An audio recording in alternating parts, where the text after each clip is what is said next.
तर बऱ्याच जणींना मुंड्यामध्ये घोळ येतो. तो घोळ येऊ नये त्यासाठी काय करायचं ते मी तुम्हाला आज सांगते. तर काय होतं, आपण मुंडा बरोबर नाही घेतला तर मुंड्यामध्ये मुंडा खेचतो, म्हणजे ओढतो, काखेमध्ये ब्लाऊज आहे तो ओढतो. कधी ओढतो तर मुंडा कमी घेतल्यामुळे. आणि घोळ काय येतो, मुंडा जास्त झाला तर, आणि त्याचबरोबर आकार जर व्यवस्थित नाही दिला तर मुंड्यामध्ये भरपूर असा घोळ येतो पाठीमागं आणि समोर. तो परफेक्ट आकार कसा द्यायचा आणि किती इंचावरती द्यायचा, कुठल्या साईजला किती घ्यायचा मुंडा आणि आकार कसा द्यायचा, आकार देताना काय पद्धत वापरायची, त्यामुळे आकार आपला व्यवस्थित येईल हे मी तुम्हाला आज सांगणार आहे. त्यासाठी व्हिडिओ पूर्ण बघा, म्हणजे तुम्हाला कुठल्याही साईजच्या ब्लाऊजच्या मुंड्याला आकार देताना चूक होणार नाही. मुंड्यामध्ये जर प्रॉब्लेम आला तर ब्लाऊज आपला पूर्ण बिघडलेला दिसतो. त्यामुळं परफेक्ट ब्लाऊज तयार करायचा असेल तर हा व्हिडिओ बघा आणि कुठल्याही साईजच्या ब्लाऊजला सेम पद्धतीनं आकार द्या, म्हणजे तुमचा ब्लाऊज अजिबात चुकणार नाही. चला तर आपण वेळ न घालवता व्हिडिओला सुरुवात करूया. तर बघा, सुरुवातीला इथं आपल्याला पेपर घ्यायचा आहे. मी सिंगलच पेपर घेतलेला आहे, त्यामध्येच तुम्हाला आकार देऊन दाखवणार आहे. तर बघा, आपल्याला उंची घ्यायची आहे. तर ब्लाऊजची जेवढी उंची आहे तेवढी घ्या. तयार उंची किती असेल तेवढी घ्या. तयार उंची 13 इंच मार्जिन असं आपण इथं 14 इंच घेतलेलं आहे. थोडंसं जास्त आहे ते मार्क करूया आपण आणि ते कट करून घेऊया. जेवढी उंची आहे तेवढी उंचीमध्ये आपल्याला 1 इंच मिक्स करायचं आहे. कुठलाही कटोरी ब्लाऊज असू द्या त्यामध्ये 1 इंच मिक्स करायचं. तर बघा, उंची झालेली आहे. आता आपल्याला उंची झाल्यानंतर आता आपल्याला काय घ्यायचं आहे, गळारुंदी घ्यायची आहे. तर गळारुंदी कमी जास्त झाली तर शोल्डरमध्ये ब्लाऊज उतरतो, हाही पॉईंट महत्त्वाचा आहे. गळारुंदी 8 इंच आपण 32 साईजच्या ब्लाऊजसाठी बघूयात. तर 2.5 इंच गळारुंदी घेतली. 2.5 इंच गळारुंदी घेतल्याच्या नंतर आता आपल्याला पाठीमागचा गळा घ्यायचा आहे. पाठीमागचा गळा जितका आहे तितका घ्या. पाठीमागचा गळा आपला तयार 8.5 आहे की अर्धा इंच मार्जिन 9 इंच घ्यायचं आहे. जेवढा गळा आहे त्यामध्ये अर्धा इंच मार्जिन मिक्स करायचं. आता इथं 2.5 इंच गळारुंदी घेतली, खालीही आपल्याला गळारुंदी 2.5 इंच घ्यायची आहे आणि हे पट्टीनं आपल्याला जोडून घ्यायचं आहे.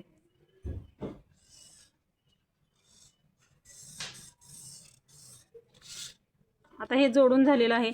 आता आपल्याला इथं व्यवस्थित असा पाठीमागचा गोल आकार देऊन घ्यायचा आहे.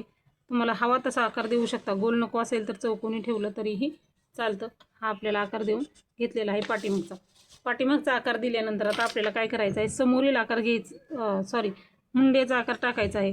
तर मुंड्याचा आकार कसा टाकायचा, तर 32 साईजच्या ब्लाऊजसाठी 5.5 इंच मुंडा घ्यायचा आहे तुम्हाला. तर मुंडा कमी जास्त झाल्यामुळेही आपला ब्लाऊज मुंड्यामध्ये बिघडू शकतो. तर तुम्हाला जर कुठल्या साईजला मुंडा किती घ्यायचा तो चार्ट आहे ना, त्या व्हिडिओची लिंक तुम्हाला ह्या व्हिडिओच्या डिस्क्रिप्शन बॉक्समध्ये भेटेल. तिथे जाऊन तुम्ही तो व्हिडिओ बघा, म्हणजे कुठल्या साईजला किती इंच शोल्डर गळारुंदी मुंडा घ्यायचा ते सविस्तर त्यामध्ये सांगितलेलं आहे. तर आता गळारुंदी झालेली आहे. आपले शोल्डर घ्यायचं आहे 3 इंच. शोल्डर 3 इंच घ्यायचं म्हणजे तयार 2.5 इंच होईल. आता मुंडा घ्यायचा आहे 5.5 इंच मुंडा घ्यायचा आहे. तर बघा, 5.5 इंच आपण इथं मुंडा घेतलेला आहे.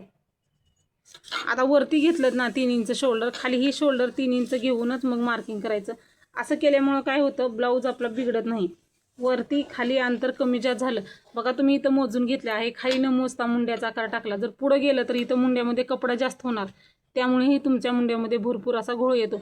इथं बरोबर आहे शोल्डरच्या, पण खालचे शोल्डर पट्टी जास्त झाली आणि आपला इथंच काखेचा पॉईंट असतो आणि इथंच जर कपडा जास्त झाला आपला तर मग इथं घोळ येणारच ना. म्हणून इथं माप टाकलं तर इथंही माप टाकायचं, म्हणजे तुमचं मुंडा बरोबर येईल. आता हे पट्टीनं मार्क करून घ्यायचं आहे.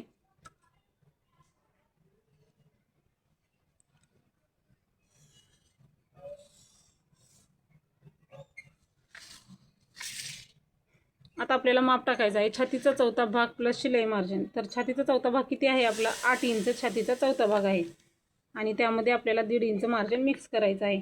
बघा, हे 1.5 इंच मार्जिन. आता हे पट्टीनं मार्क करूयात.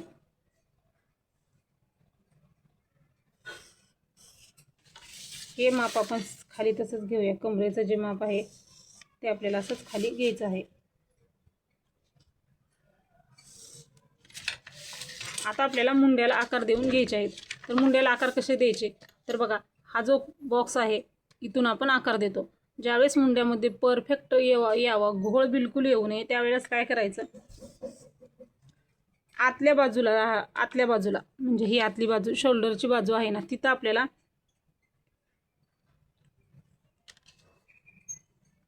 पाऊण इंच घ्यायचं आहे, बरोबर पाऊण इंच, अर्धाही घ्यायचं नाही, पाव इंच घ्यायचं आहे, पाव. अर्ध्यातलं अर्धा इथं घेतलं आपण, ठीक आहे. अर्ध्यातलं अर्धं पण नाही घेतलं, अर्ध्यातलं अर्धं घेतलं आणि हे आपण क्रॉसमध्ये मार्क केलं. इथं परफेक्ट मुंडा येण्यासाठी काय ट्रिक वापरायच्या ते मी तुम्हाला सांगत आहे. बघा इथं किती घेतलेलं आहे, फक्त आपण पाव इंच घेतलेलं आहे. पाव इंच घेतल्याच्या नंतर आता आपल्याला हे क्रॉस मार्क केलं, वरपर्यंत आलेलं नाही बघा, या सरळ लाईनवरती हे क्रॉस कसं आहे, थोड्याच भागापुरती, म्हणजे याचा मध्य जो आहे इथपर्यंतच आहे, वरती शोल्डरपर्यंत आपण मार्किंग केलेलं नाही. फक्त अर्धा जो पार्ट आहे याचा, अर्धा जो भाग आहे एवढ्यापुरतंच हे आपलं क्रॉस घेतलेलं आहे. इथं जास्त कमी कमी कमी एकदम वरती आपलं बिलकुल आलेलं नाही. अशा पद्धतीनं आपण हे घ्यायचं आहे. आता बघा आकार देताना आता इथून द्यायचा, आपण अगोदर काय करतो इथून देतो, तर आता आपल्याला इथून आकार द्यायचा आहे. तर बघा असा मुंड्याला आकार द्यायचा. तर पाठीमागचा मुंड्याचा आकार आपल्याला 1.5 इंचाला द्यायचा आहे, समोरील मुंड्याचा आकार आपल्याला 1 इंचाला द्यायचा आहे. आता हे दोन्ही पॉईंट आपण मार्क केले. आता आकार देताना काय करायचं, कुठल्या पॉईंटला कसा आकार द्यायचा ते बघू. आता हे पेपर आहे ते आपल्या साईडला करून घ्यायचा, म्हणजे परफेक्ट असा आकार येईल. आता हा एक आकार आणि हा एक आकार.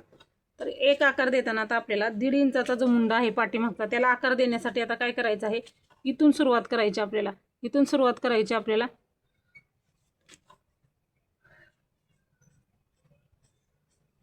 आणि असा आकार देऊन घ्यायचा आहे. बघा सुरुवातीला कुठं कसा आकार द्यायचा, इथून सुरुवात करायची आपल्याला. आणि हे असा पहिली जी लाईन होती आपली सुरुवात, याला पहिलं मार्किंग केलेलं आणि तसा आकार द्यायचा, गोल आकार व्यवस्थित असा आकार देऊन घ्यायचा आहे. आता दुसरा आकार देताना आपल्याला इथून सुरुवात करायची आहे. इथून सुरुवात केल्यानंतर ह्या पॉईंटकडे यायचं. बघा बाहेर जो आकार दिलेला ना त्या पॉईंटला आपल्याला आकार द्यायचा आहे.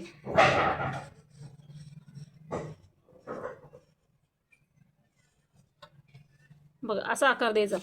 सुरुवातीचा आकार आपण कुठं दिला, सुरुवातीचा मुंड्याचा आकार आपण बाहेरच्या बाजूला दिला आणि दुसरा पहिला 1 इंचाचा जो मुंडा आहे समोरचा पार्ट, त्याला आपण इथून आकार दिलेला आहे. त्यामुळं इथं जो कपडा एक्स्ट्रा होणार आहे तो कट होणार आहे. अशा पद्धतीने कुठल्याही मुंड्याचा आकार तुम्ही परफेक्ट द्या, त्यामुळे आपला ब्लाऊज जो आहे तो एकदम परफेक्ट येईल. बघू शकता एकदम गोल असे मुंड्याचे आकार आलेले आहेत आपले. अशाच पद्धतीने कुठल्याही साईजच्या मुंड्याला आकार द्या. यामुळं काय होणार आहे, हे अर्धा इंच पाव इंच, हे पाव इंच जर बाहेर आलं, कपडा जो गोळा होणार आहे तो कपडा गोळा होणार नाही आणि परफेक्ट येईल. त्यामुळे अशा पद्धतीने आकार द्या. कट करताना पाठीमागचा पार्ट कट करताना हा आकार कट करायचा, दुसरा पार्ट कट करताना हा आकार कट करायचा समोरील भागातला. आता बघा आकार देताना आपण कसे दिलेले आहेत असे परफेक्ट आकार आले पाहिजे. अशाच पद्धतीने कुठल्याही साईजच्या ब्लाऊजला आकार द्या, म्हणजे तुमच्या मुंड्यामध्ये अजिबात प्रॉब्लेम येणार नाही. चला तर आपण भेटूया पुढच्या व्हिडिओमध्ये. धन्यवाद.